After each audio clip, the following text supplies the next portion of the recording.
Okay, what is up? Welcome to this video. In this video we are going to get file metadata inside of Python. So file metadata actually provides crucial information beyond content, and Python makes accessing these details straightforward using built-in libraries like os and stat, and you can efficiently retrieve various properties including size, timestamps, and permissions for your data processing workflows.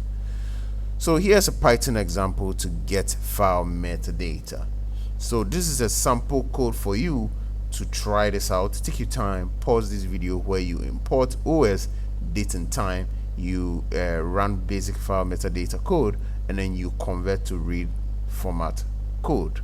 Okay, so take your time, pause this video, try this out, let's know how it went for you. Okay, so for more comprehensive metadata, you have to use the os.stat function to access additional file attributes including permissions and inode information. And for specialized formats, consider libraries like exifree, which is for images, and mutagen, which is for audio files, to extract format specific metadata. Thank you for watching this video.